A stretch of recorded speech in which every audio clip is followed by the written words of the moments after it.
Chronique 3 contre 3 avec Bruno Gervais. Bruno, on commence ça avec la défaite des Canadiens hier subie aux mains des Sénateurs d'Ottawa, 5-2.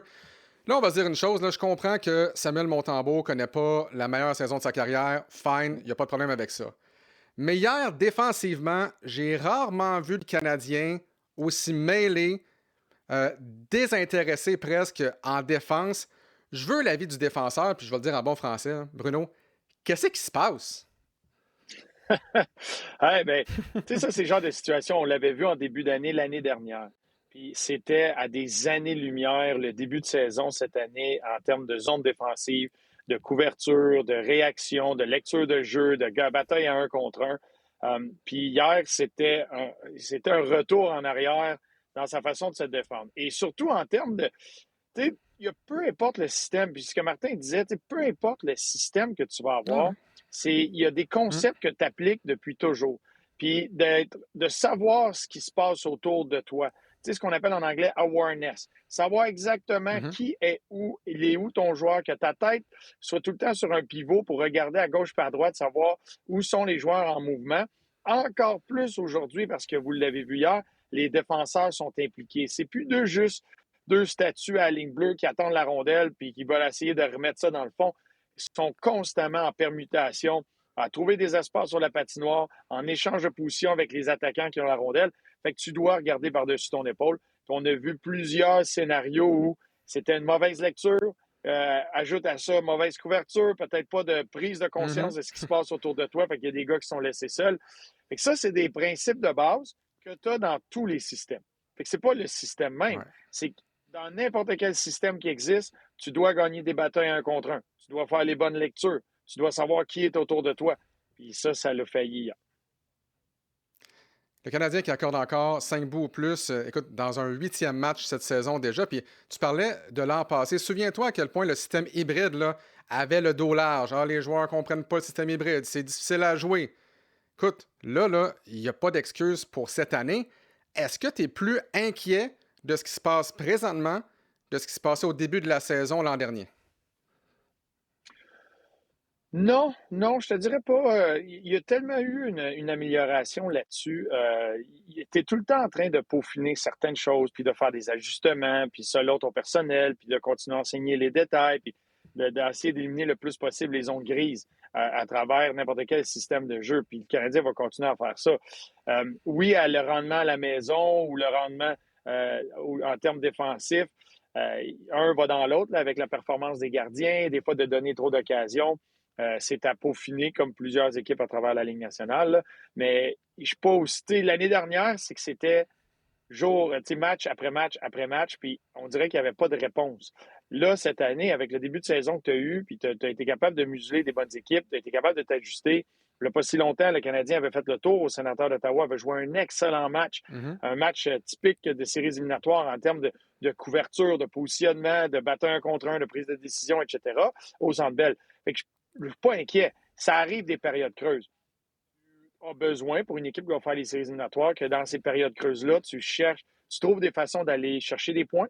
Et deuxièmement, il ne faut pas qu'il dure longtemps. Il faut que tu réussisses à redresser le bateau Ouais, rapidement. Puis là, on a vu quelques scénarios, quelques situations qui n'étaient pas à l'avantage du Canadien défensif. c'est vrai. Tu sais, hier, Bruno, là, écoute, on pourrait en parler pendant 10 minutes, les aspects négatifs de ce match-là. Tu sais, Jake Evans, hier, qui a joué une minute en troisième période. C'est Joe Veleno qui a pris sa place. On pourrait parler là, de trucs négatifs là, en long et en large, mais tu sais quoi, ça me tente pas. Ça me tente de parler d'une chose, peut-être, qui a bien été du côté des Canadiens hier, l'avantage numérique qui a continué à bien faire avec 2 buts. Alors, 4 derniers matchs des Canadiens, c'est 55,6 d'avantage numérique. Premier dans la Ligue dans cette période-là. 5 en 9. J'aime le 5. Le 9, pour une équipe rapide, quand tu es une équipe rapide qui travaille, souvent tu fais prendre des pénalités aux équipes adverses. Seulement 9 pénalités donc commises contre les Canadiens de Montréal. Mais ce qui est important, c'est qu'on capitalise. Est-ce que tu es encouragé par ce qu'on voit maintenant en avantage numérique, ce qui n'était pas nécessairement le cas en début d'année? Ben, à l'image de la saison, tu as des hauts, tu as des bas. L'avantage numérique a eu des moments très forts. On se rappelle du changement. Ouais. Tout d'un coup, la Demidov, ça, c'était une période Ben creuse oui. pour l'avantage numérique. Là, ça l'a cliqué pendant un moment. Il y a une autre période creuse. Tu amènes un autre changement. Ce qui est le fun pour Martin Saint-Louis, c'est qu'il y a des munitions. Il n'est pas pris dans un élément où tu as 5 joueurs, puis après ça, tu croises les doigts. Là, tu as des munitions, tu peux amener des changements, créer des étincelles. Puis ce que j'aime, c'est il y a des éléments que tu vois, il y a des tendances, il y a des choses que les gars pratiquent. Ils sont en train de se donner plusieurs outils sur l'avantage numérique, ce qui permet à devenir un bon avantage numérique. Puis les meilleurs avantages numériques, c'est pas ceux qui ont un plan tout bien dessiné puis qui l'exécutent. C'est ceux qui sont capables de lire ce que le désavantage numérique va leur donner, puis d'attaquer, d'être sur la même page rapidement, puis d'attaquer les faiblesses. Est-ce que le désavantage numérique est plus vers le haut du territoire? Est-ce qu'il est plus vers le bas? Est-ce que les alliés sont un par-dessus l'autre en formation I? Est-ce qu'ils viennent glisser en dessous? Est-ce qu'ils veulent mettre de la pression vers le bas? Qu'est-ce qu'ils vont faire? Et aussitôt que tu vois ce qu'ils font, ça te donne un indice où tu veux attaquer. Puis si les 5 joueurs deviennent sur la même page rapidement, bien, c'est là que tu deviens dangereux. Puis on voit certaines tendances, des permutations, de bien utiliser les droitiers, Caulfield, Suzuki, à la droite du gardien, être capable de revenir, de créer le 2 contre 1 qui est là. Slavkovski qui se fait gros l'autre côté. Sinon, tu as l'option d'un Bolduc pour un tir sur réception. Sinon, tu retournes en haut du territoire. Fait que toutes ces options-là ensemble rendent ça très difficile à défendre. Toujours dans le match d'hier, mais cette fois du côté des Sénateurs d'Ottawa, c'était le 1200e match dans la Ligue nationale pour David Perron. Il a 37 ans, connaît quand même une bonne saison avec 13 points en 26 matchs. Mais tu sais, il y a quelques semaines à Ottawa, il m'a dit les buts, les passes, c'est tel que tel. Moi, c'est mon attitude sur la patinoire, c'est mon intensité. Je veux avoir un impact sur le match lors de chacune de mes présences. Puis si j'obtiens des buts et des passes, c'est tant mieux. Puis tu sais, c'est un excellent vétéran à Ottawa. Il n'y a pas de lettre sur son chandail, mais on sait que c'est un leader dans ce vestiaire-là. Puis surtout, on sait qu'il y a un parcours qui a été vraiment atypique. Midget B, Junior 3A, c'est vraiment un beau modèle de persévérance, David Perron. Ah, et puis avec les mots-clés que tu viens de dire, c'est attitude, effort, c'est les choses qu'il contrôle, c'est ce qu'il veut amener, puis il laisse faire le reste. Il est rendu à 1200 matchs en Ligue nationale, puis il joue dur, il joue intense. Moi, Ouais. il m'impressionne son côté combatif, hargneux quand il a la rondelle ou qu'il veut récupérer la rondelle. Il a tout le temps amené ça, puis ça, c'est un vétéran que tu vas avoir dans ton équipe parce qu'il va tirer vers le haut. C'est pas juste avec ses paroles, mais avec ses gestes. Puis, tu sais, Perron, quand il est rentré dans la Ligue, là, c'est un gars de grand talent. Il avait des mains phénoménales, un sens du jeu, tu sais, le talent était là. Mais en termes de peut-être d'attitude, comme jeune joueur qui rentre dans la Ligue nationale, qui veut faire sa place collectivement, bien, c'était pas tout le temps évident. Mais lui, comme un bon vin, il s'est vraiment peaufiné, puis il est devenu un de ces vétérans-là, un joueur clé dans plusieurs équipes partout où il allait, puis un joueur recherché parce qu'il amenait cet aspect-là, tu sais, d'attitude, de l'effort et tout, avec un bon talent, un joueur qui a énormément d'expérience, qui a été longtemps le joueur, tu sais, à tout le temps sauter sur la patinoire quand tu as besoin d'un but, avec un grand talent. Fait que de le voir continuer à avoir du succès, avoir un impact avec les Sénateurs, il est rendu à 1200 matchs dans la Ligue nationale. Là. Ça, c'est Ouais. super impressionnant. C'est Bruno, de mon côté, là, du côté des médias, j'ai toujours apprécié un gars comme David Perron. C'est quand même rare que tu vas avoir des clichés de sa part. Oui, ça va arriver, là, parce que, écoute, quand tu as un Kodak d'en face à tous les jours, moi, je pense que je serais le pire joueur là-dedans, justement. Je suis meilleur pour poser des questions que pour répondre à ces questions-là. Mais tu sais, il va toujours te dire les vraies affaires. Puis pour moi, David Perron, des fois, c'est quasiment une espèce de grand sage. L'an passé, là, il se faisait poser des questions à chaque jour avant les matchs éliminatoires. Tu sais, qu'est-ce que tu dis aux jeunes joueurs de l'organisation qui n'ont jamais participé aux séries?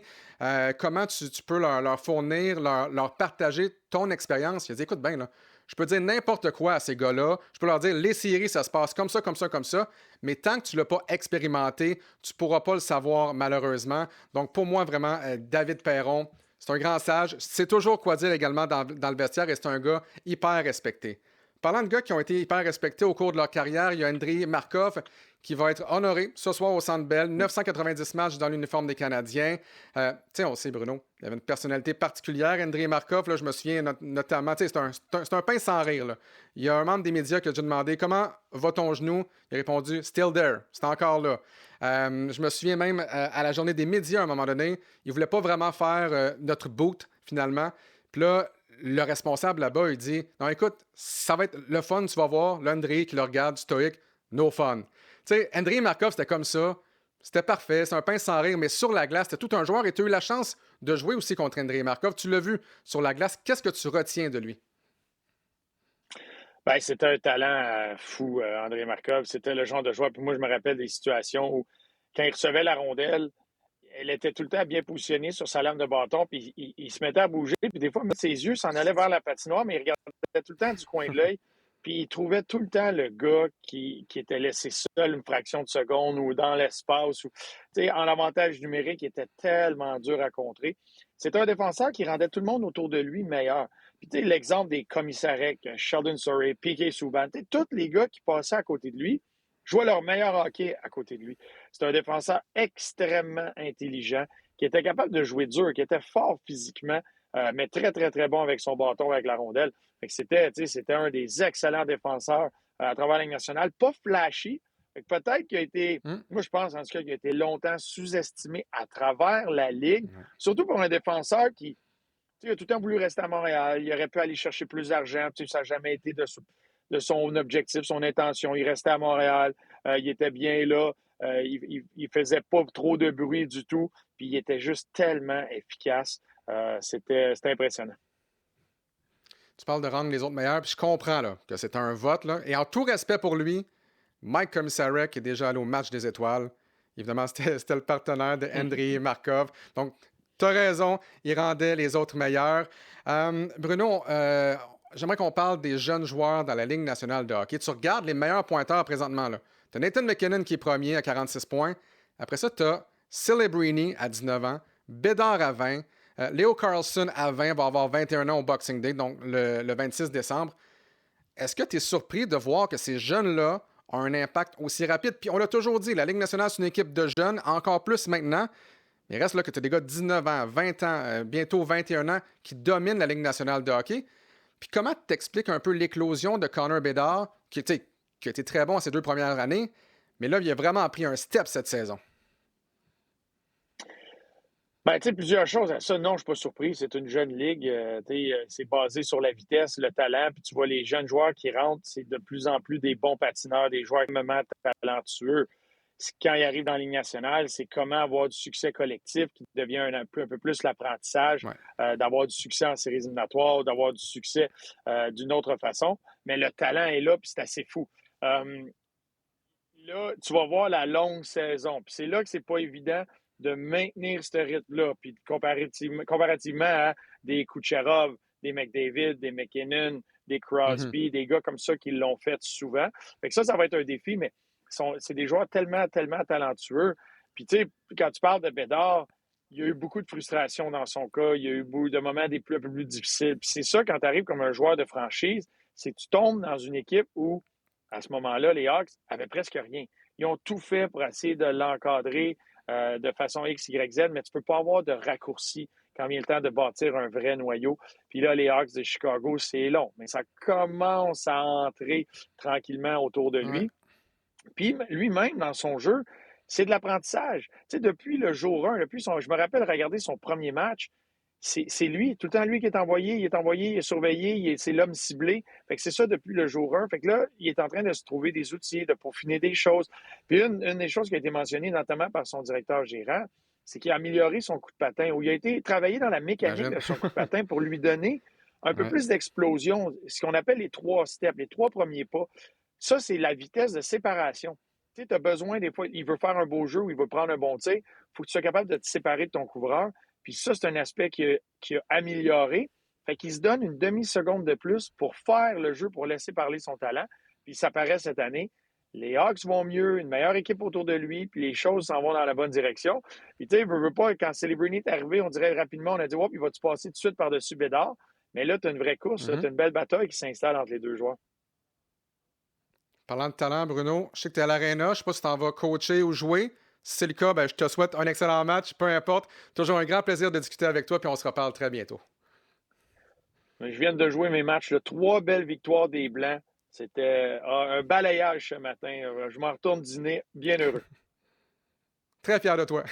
Bonne journée. Salut.